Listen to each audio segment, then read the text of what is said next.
what is metamorphosis? So the word meta means change, and morphosis, morpho means beautiful or shapely. So it means changing shape.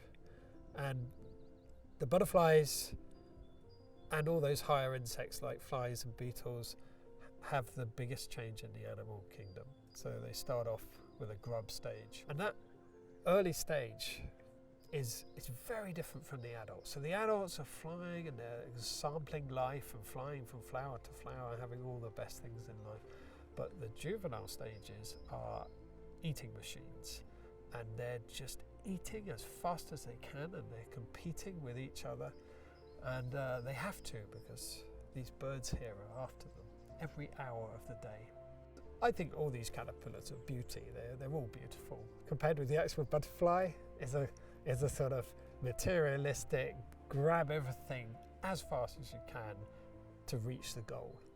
And so that can have meanings for people.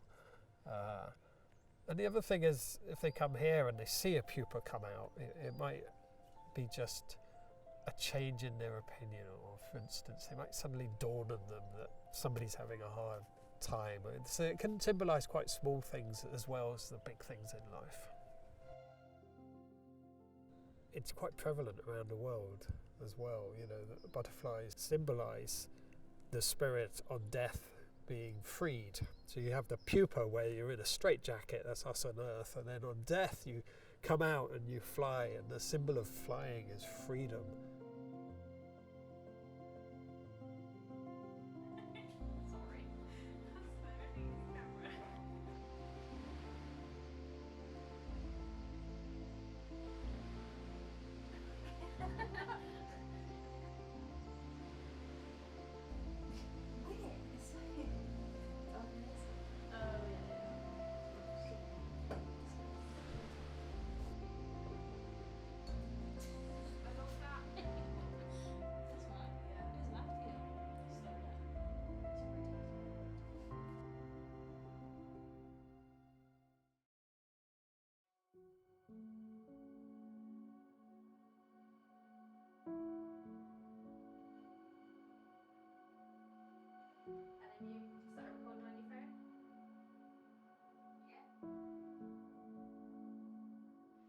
People need to attach meaning to symbols to feel more secure. Yeah. As human beings, we need to feel safe. Safety. You know the Maslow's hierarchy of needs. Safety is one of the major ones at the bottom. So when we think about losing someone, facing the loss, we might feel unstable and we might feel threatened. Grief is a process, yeah, and we can have different ways, because we are different people, we are different human beings, to respond to grief. People who go through these stages, it doesn't mean that they are set, in order. We can oscillate between stages, and the first one is denial. Is when we just don't believe in it, and we are in denial, really, and it can affect us in different ways, in thoughts, behavior, in our emotions, and it's the disbelief of the reality. The second stage is anger. We tend to, why me? To say, why me? To be very angry at everyone, at everything. And it's interesting that Kübler-Ross mentions even envy in this phase. We look at other people and say, why not her? Why did it have to happen to me? The third stage is bargaining.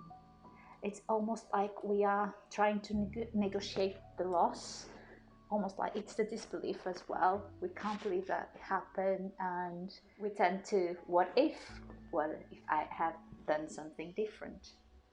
Would the outcome be different as well? This fourth stage of depression means that we are facing the reality as it is without the person in our lives. So that can bring feelings of despair, feelings of loneliness, sadness, feelings of isolation, and it can affect our behavior as well. We isolate ourselves from the world. And then the last one is acceptance. It doesn't mean that the process of healing is complete, but it's the acceptance of, okay, this happened and I need to move on with my life. It's a more positive stage, but it doesn't mean that the pain is gone. Personally, and even because I read a lot of research and articles about near-death experiences, I have to believe in some kind of energy that lasts. Yeah. So it's almost like, why does this have to end in 30 years, 50 years, 80 years? It wouldn't be fair, would it? So I believe that our energy continues, that's for sure. In what ways? We don't know, we can't prove it, but it can't be measured scientifically yet. We don't know about the future. There's a lot to explore, but I do believe that there be, and this is also because I believe in the continuing bones and in the energy of those who we had lost contacting with us in certain ways.